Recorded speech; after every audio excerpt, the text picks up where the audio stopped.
9, 8, 7, 6, 5, 4, 3, 2, 1.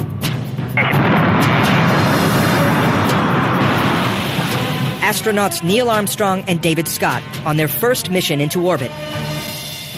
Their tiny Gemini capsule malfunctions. Spinning out of control, running low on fuel, beyond hope of rescue. Two astronauts fight for their lives on this expedition to the edge. 185 miles above Earth, David Scott and Neil Armstrong share this small Gemini 8 capsule. They drift toward the dark side of our planet, moving beyond radio contact with mission control. The two astronauts settle in for a rest. We've been up for about 7 hours, and we were just in the process of sort of powering down for the evening. The first indication that something is wrong goes almost unnoticed. And I looked over at Neil's 8-ball, his attitude horizon, like in an airplane, was in a bank, when in fact we were supposed to be flying level, that is horizontal to the Earth. And I just mentioned to Neil, I said, Neil, I think we're in a bank. And he looked up, he said, yeah, we are.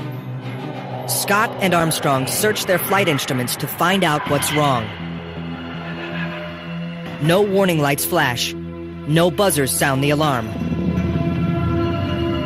So it was a very confusing situation in that you couldn't analyze to find out what was wrong. The astronauts are in a spin. Armstrong fires the capsule's maneuvering thrusters in an attempt to regain control. But the spin continues to increase. They are on the verge of blacking out. If you can't stop the roll, the spin, the tumble, and you black out, then there's nothing you can do on board. Worst case scenario is we die. The two astronauts have spent most of their lives preparing for a crisis like this. Before joining NASA, both men proved themselves at the most dangerous job in the sky, test pilot.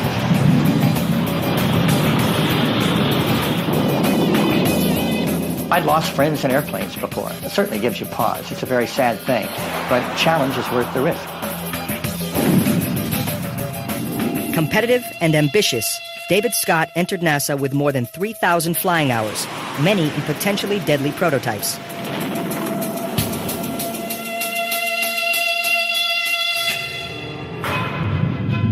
Introverted and modest, Neil Armstrong flew the X-15 rocket plane to a supersonic speed of Mach 5.74, almost 4,000 miles per hour. That was the closest thing we could get to space at that time. Neil had that expertise. Hell, every step along the way, he was tested and was required to make a decision that saved either his life or the machine he was flying in. Neil Armstrong flew this early version of the lunar lander.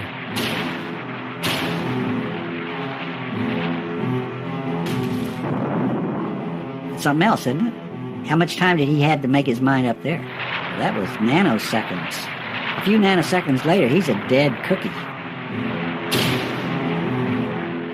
He fires himself into the ground.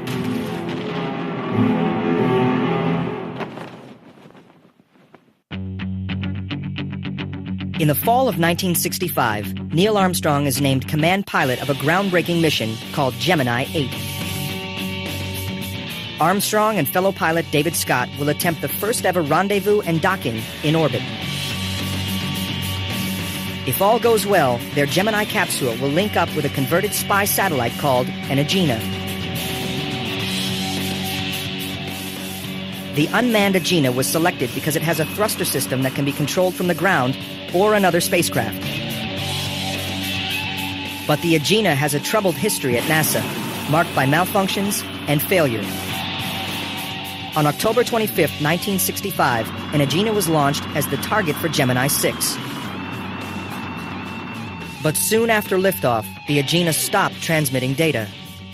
We heard a silence and then a statement that the Agena had blown. NASA has found out the hard way there is a fatal flaw in the Agena's fuel system.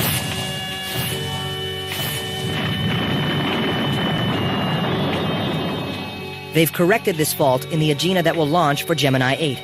But nobody knows what other problems could surface. Yeah, I think we had some qualms about it because it has had a lot of failures. Yeah. You never know when it's completely solid.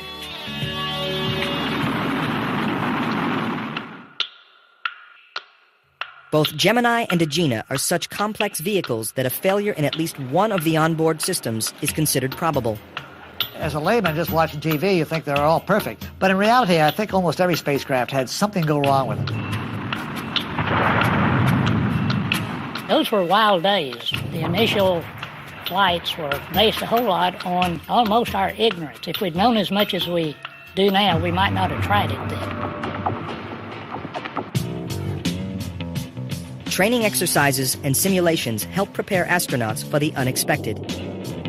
Prior to the flight, we even sit down with the flight controllers and mission control, and we do the what-if exercise. What if this fails and what if that fails? Potential problems are programmed into a simulator that is an exact replica of their Gemini capsule. In this forgiving environment of simulated emergencies, Scott and Armstrong learn skills that may save their lives. You really become so familiar with it that you can find what you need to find without really looking. It's very much like people who drive cars.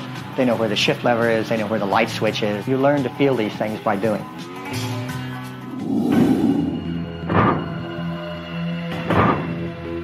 On March 16, 1966, the training is over. Gemini 8 is now perched atop a Titan II rocket, a converted intercontinental ballistic missile. System checks are underway. The weather is perfect. You ride the elevator of the spacecraft, you can't wait to get started, and you're thinking about the procedures. What are you going to do during launch and that sort of thing. So it's a very busy time mentally. The two-stage Titan rocket holds enough explosive force to propel America's most massive nuclear warheads across the globe. A rocket engine is basically a very hot fire in a cardboard box. And if that insulation breaks down, the engine will burn you up. Before they even take off, the mission encounters a problem. As I was getting into my seat, the suit tech who was helping me strap in found that one of the connectors onto the parachute harness was jammed. And there was something in it, and he couldn't get it connected. And the clock is running, because somebody had to solve this problem. Because if we didn't launch exactly on time, then we wouldn't be able to go. It is a disturbing omen so early in the mission. And finally, Pete Conrad found somewhere in a white room a dentist pick. Working quickly, Conrad chips drops of dry glue from the astronaut's harness. We almost had to abort a $1 million mission because of a little drop of epoxy resin. Scott is finally strapped to the seat he is supposed to occupy for the next 3 days. 103 minutes before launch, the astronauts are sealed inside the capsule. Close the hatch, hold away the gantry, and we're sitting there looking out the window at the blue sky, waiting for the count. All the preparation comes down to this. This is the time you train for, and this is the time you get to go. 10, 9, 8, 7, 6, 5, 4, 3, 2, 1. Ignition.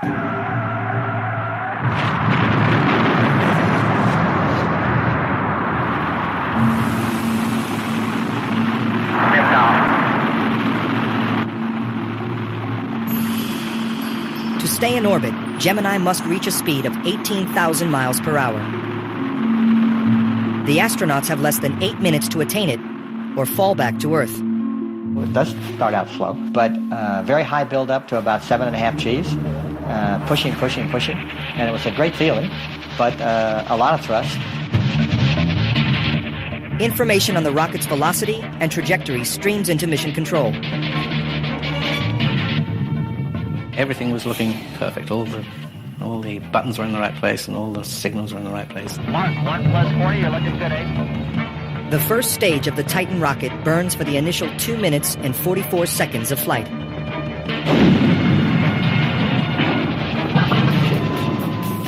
Then, the second stage ignites.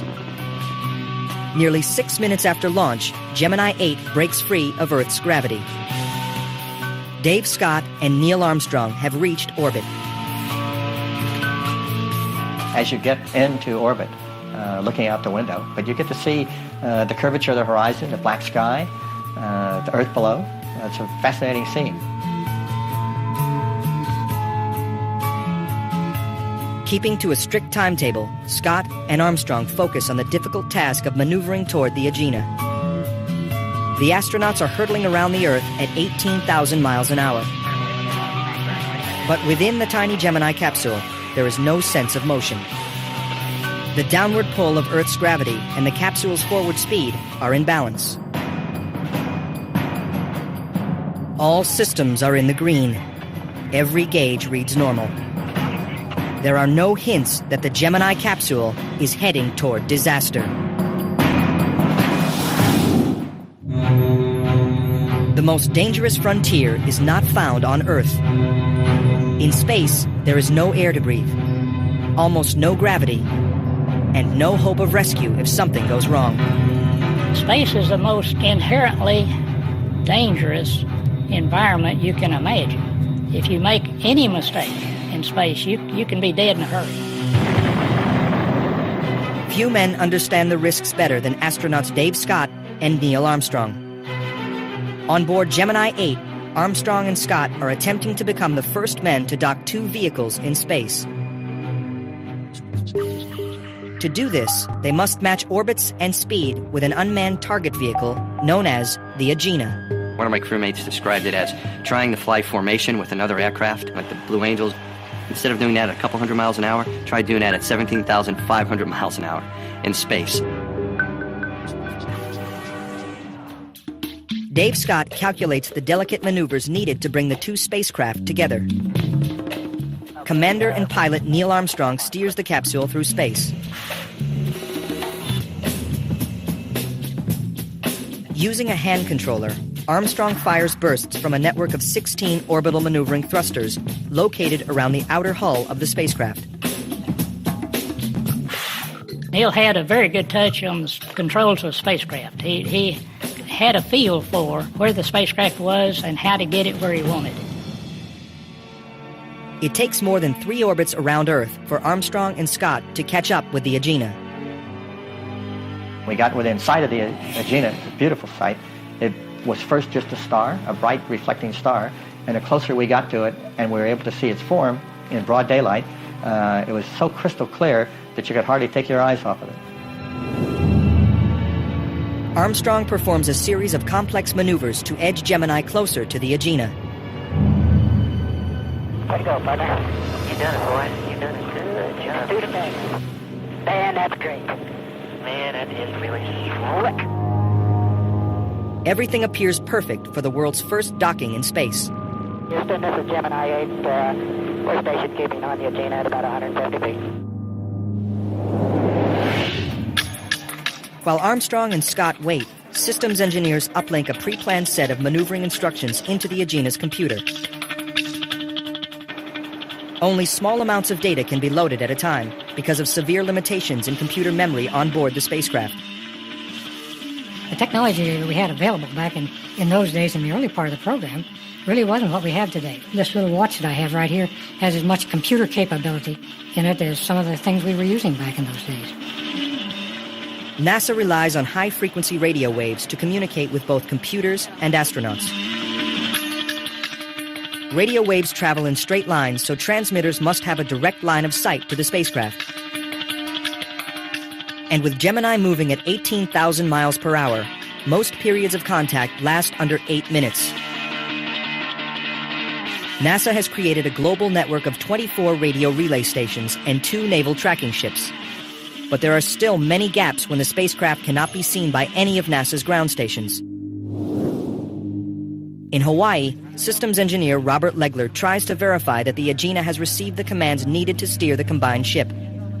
Pre-flight, we had tested them all the sites, and it worked perfectly. And all of a sudden, in the real world, it had a problem. On the compare system at the ground, it indicated that we were transmitting garbage.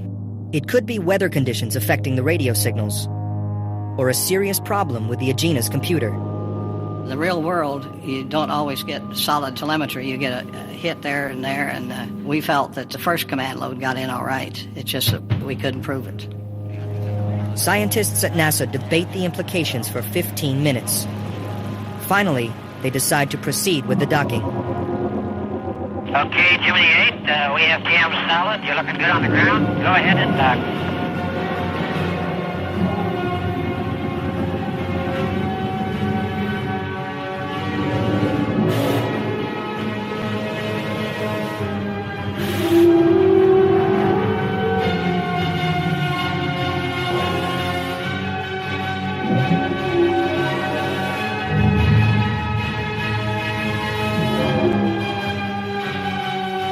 Armstrong eases the Gemini toward the Aegina at a rate of 3 inches per second.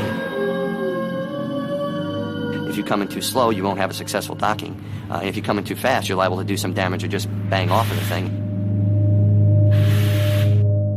That's where the human element comes in, being able to be really precise at those critical moments.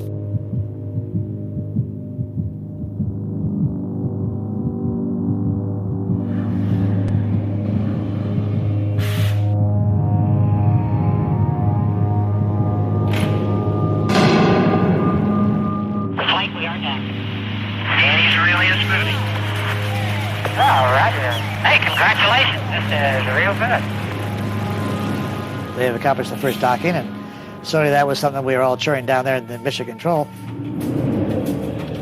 Gemini 8 and the unmanned Aegina target vehicle are now effectively one spacecraft.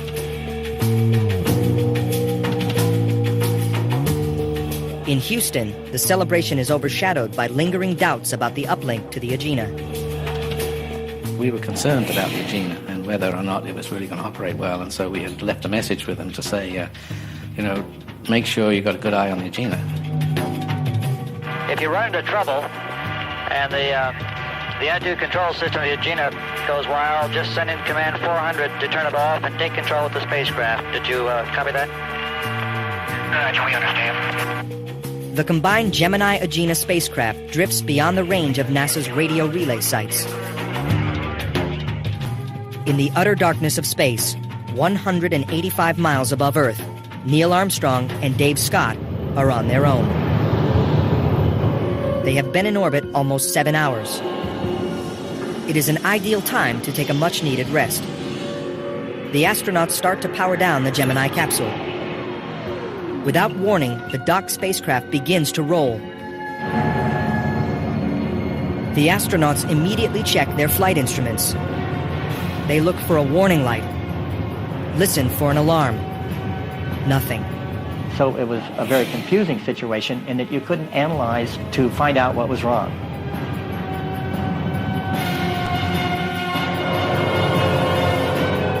Since all external forces were in balance before the spin began, the astronauts know that the problem is located on either the Gemini or Aegina. At least one of their thrusters must be misfiring, but which is it? And how can it be stopped? An earlier warning from ground control points to the unmanned target vehicle. Dave Scott powers down the Aegina. Neil Armstrong fires thrusters on the Gemini spacecraft to counteract the spin. The two spacecraft become stable for a moment. The spin resumes with almost eerie slowness.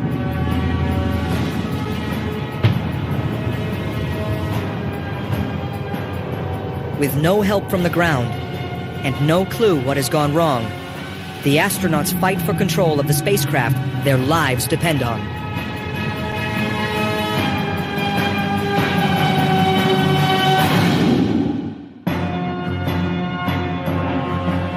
Neil Armstrong and David Scott have just become the first humans to dock in space.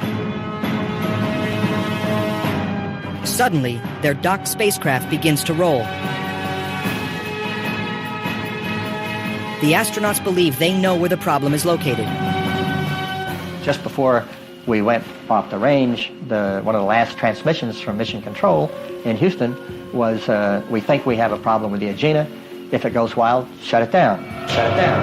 Shut it down. Dave Scott powers down the Aegina. but the spin continues. Neil said to me, he said, I thought you turned the Agena off. I said, I did. We'll turn it back on. On Armstrong's orders, David Scott switches power back and forth between the two spacecraft.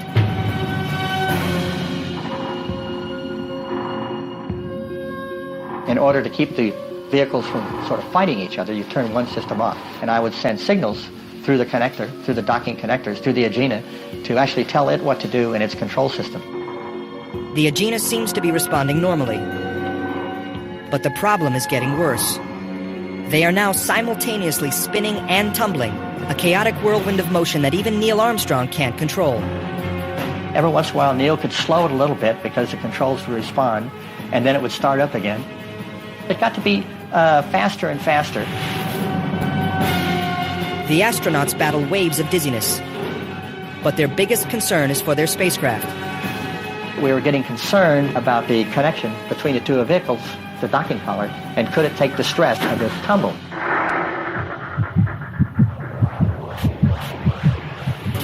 NASA are minutes away from reacquisition of radio signal. This will take place northeast of the Philippines on board the communication ship Coastal Sentry Quebec. Capsule communicator Jim Fucci has no inkling that a crisis is occurring. We were just in a super happy mood. I mean, we had just docked. Everything was just working just so perfectly. I didn't know damn thing was cartwheeling through space. We didn't know what was going on. The astronauts are running out of options. Dave Scott cannot identify a problem on the Agena, and Neil Armstrong is finding it increasingly difficult to control the spin. He was sort of fighting the system with a hand controller, and he looked over at me, he said, you try it. I said, fine, I'll try it.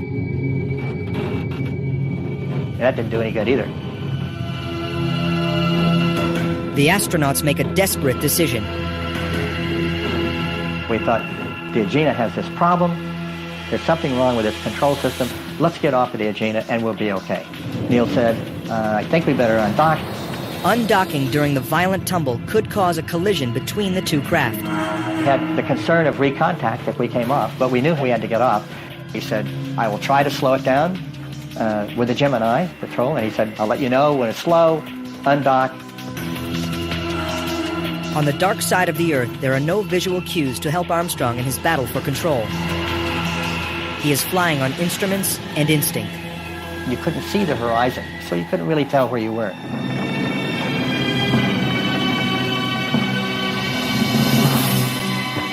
This is a moment that Neil Armstrong has trained his whole life for. He said, undock, I threw the switch, and we pulled off the Agena. The separation is clean. It appears they have made the right decision. Scott and Armstrong could not have been more wrong. I can see us back off from the Agena, and that's when we really got our surprise. Because once we got off the Agena, we found out we were not okay. The Gemini started tumbling even faster. It takes just seconds for the full implications to hit home. The problem is located on Gemini 8. By undocking from the Agena, the astronauts have made their situation even worse. Now the same thrust was on a smaller body, and the Gemini really started to wind up. Well, it got to be faster and faster. If something didn't happen soon, we'd probably black out. If they lose consciousness, the two astronauts will continue spinning until their supply of oxygen runs out.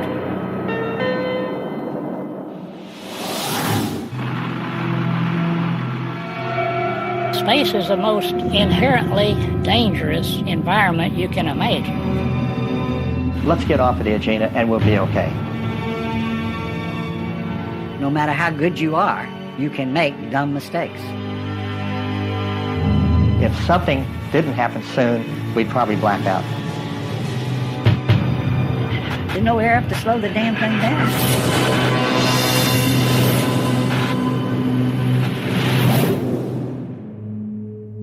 185 miles above Earth, the Gemini 8 space capsule spins and tumbles. As it enters daylight, Sunlight lances through the window. It was like a very high-speed spin. And as we were going around, now in daylight, the horizon would show the sun flashing through the window, almost like a strobe light. It flash, flash, flash. So it was a pretty uncomfortable situation. Neil Armstrong and David Scott are spinning at 1 revolution per second. If not for the straps holding them in their seats, the astronauts would be pinned against the inside of the capsule. They are being subjected to a centripetal force of at least 3.5 Gs, or 3.5 times the force of gravity. Basically, right now you have one gravity force that your heart is pumping against to get the blood to the brain. No problem. But when you start adding G-forces on top of that, 2, 3, 4 Gs. 4 Gs is about the max most people can endure, and they begin to pass out. Under a force of 3.5 Gs, every pound is more than tripled. David Scott's body now weighs over 600 pounds. Muscles and organs feel the strain. Even a simple act like reaching out to press a button requires intense effort. When you get up about 3.5, 4 Gs, it makes it very difficult to move your arms. And once you get above that, it's almost impossible to have purposeful movement. The physical stress is amplified by the spin's impact on coordination and eyesight. It was a sort of a loss of vision, compression of your peripheral vision to where you had a tunnel vision. You could only see down the pipe. As test pilots, Neil Armstrong and David Scott learned how to withstand extreme G-forces.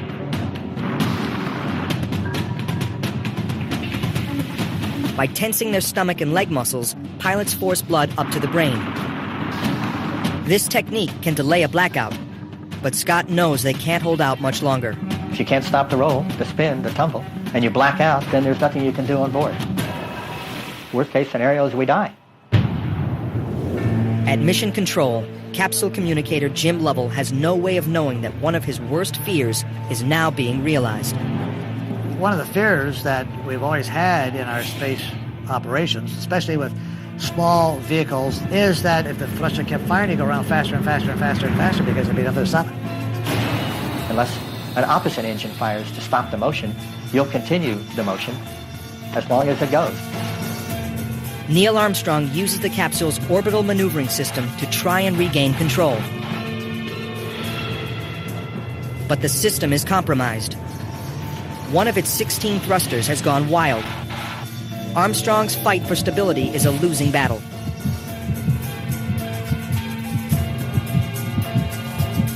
Something drastic had to be done. Soon, we'd probably black out. Neil Armstrong was the commander, the captain of the ship, and it was up to him to make decisions as to his life and death.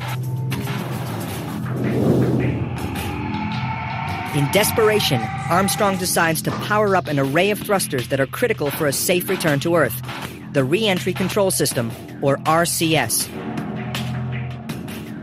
Using them now could save their lives or strand them in space. To use the re-entry system was to commit your last remaining capability to get back to Earth. The 16 re-entry thrusters are normally fired by a computer program during the spacecraft's fiery descent into the atmosphere. The Gemini 8 computer has a tiny memory, only 4 kilobytes. The program that controls the thrusters is not loaded. It will take Dave Scott 6 minutes to enter the new commands. By then, the astronauts could be dead. Neil Armstrong searches for the switch to activate the re-entry control system. It is located among dozens of gauges, buttons, and switches. You need an extreme measure of concentration, focus, and coordination because of the stress on the system, the tumbling and turning, but he knew what to do.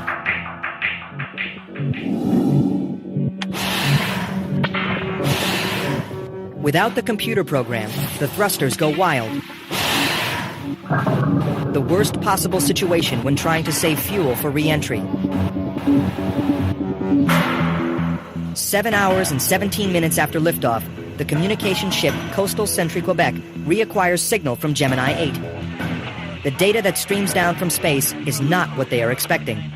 As soon as we acquired the spacecraft, my console indicated that the Gemini had undocked from the Agena.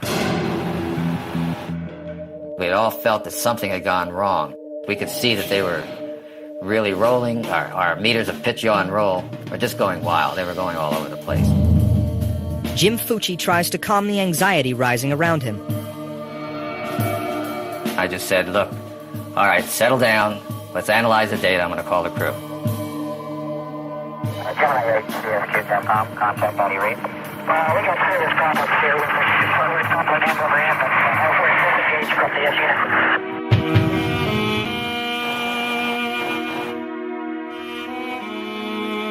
When Dave Scott said to me, we got a serious problem, my heart dropped.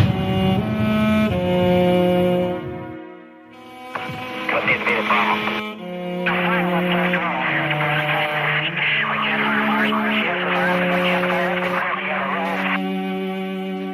We were really anxious about this because this is something we hadn't experienced and didn't expect.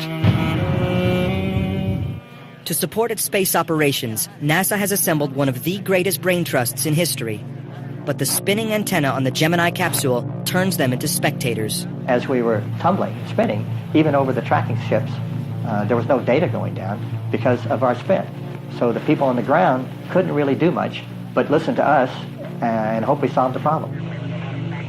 Armstrong disengages the computer from the re-entry control system, momentarily silencing the thrusters. He switches the re-entry system to manual control, known as RCS Direct. Now, using his hand controller, Armstrong can finally bring his flying skills to bear. With painstaking care, he fires the re-entry thrusters in the opposite direction to the life-threatening spin. Then, he concentrates on correcting the tumble. Regaining control of the spacecraft slowly in RCS Direct. Armstrong knows that every ounce of fuel burned now could be the difference between a safe re-entry and disaster. When he busted into the re-entry attitude control system, it was a brilliant stroke on his part, and I think that came from his knowledge of the spacecraft systems and his knowledge that he was in a position where he had to do something. After just 7 minutes and 30 seconds of communication, Gemini 8 flies beyond radio range of coastal century Quebec.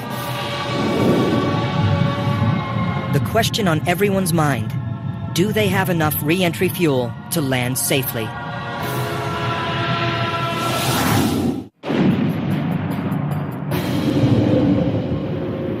Astronauts Neil Armstrong and David Scott are trapped in a space mission gone dangerously wrong. In orbit, 185 miles above Earth, Neil Armstrong has finally gained control of Gemini 8. In the process, he has burned 70% of the fuel in Gemini's re-entry control system, or RCS. We knew we had to bring them down because they had started to use a re-entry control system, and if they had no fuel there, they couldn't get back. When it is time for Gemini 8 to return to Earth, 4 powerful retro rockets will fire to slow the craft down. As the capsule drops into the atmosphere, a computer program will fire the RCS thrusters to keep the spacecraft on course. If fuel runs out in the RCS system, their entry angle could become too steep, causing the capsule to burn up. Slide rules work overtime as mission specialists analyze how to bring the astronauts home. The scheduled recovery zone in the Atlantic will take Gemini hours to reach. Mission Control cannot wait that long. There was absolutely no question we were going to come down ASAP. For the first time in the history of the space program, NASA must attempt an emergency landing. The destroyer USS Leonard Mason heads at full speed toward the projected landing zone. Helicopters and pararescue teams stationed at Okinawa are placed on standby. We knew our job wasn't done until they were on the deck of a ship somewhere and the mission was over. Scientists quickly calculate the precise re-entry path needed to splash down in the Western Pacific. The news is not good. Armstrong and Scott will have to fire their retro rockets over the Congo in Central Africa. They will be on the night side of the Earth, far from any radio relay station. It was a little scary to sort of think in terms of firing the retro rockets when we wouldn't see them. But we really didn't have much choice. The astronauts have 1 hour to prepare for the retro fire. Precise coordinates and duration for the retro-rocket fire must be entered in Gemini's computer. Each moment in communication with Mission Control is critical. All this data had to be uplinked correctly, otherwise they would land God knows where. On board the communication ship Coastal Sentry Quebec, Jim Fucci quickly reads out strings of 7-digit numbers. The coordinates for the re-entry firing sequence. You have to write it down, you have to put it in the computer, and then you have to sort of download to a tracking site to verify you have the right numbers. This is the first time in history that an onboard computer is being used to coordinate a re-entry. There is only a 2-degree difference between the correct re-entry path and one that ends in fiery death. Mission Control will be out of radio contact and helpless to assist the astronauts if the computer does not fire the rockets as planned. There's not another chance to go around. You have to hit it when you hit it. With the coordinates entered, the team on the ground can only wait and hope. Armstrong and Scott prepare themselves for a moment of truth. 30 seconds from retrofire. Dave Scott triggers a series of small explosive bolts spaced around the hull. Gemini breaks apart, revealing 4 powerful retro rockets that will catapult them from orbit.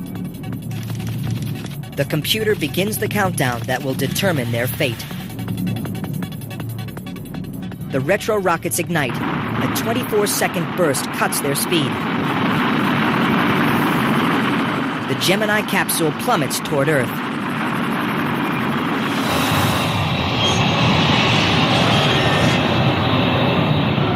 And then you get the fireball, which come in. You can see through the windows the glow of the ionization of the atmosphere. Scott and Armstrong can only hope the angle is correct and that their fuel holds out. The heat of re-entry surrounds the capsule with electrically charged ions. It is a barrier that radio waves cannot penetrate. For the next 37 minutes, there is no way to tell if the astronauts are on course or still alive. From then on, it was a question of waiting. Now, that's probably the most difficult thing of all. We had to sit there and wait if everything was going to be okay.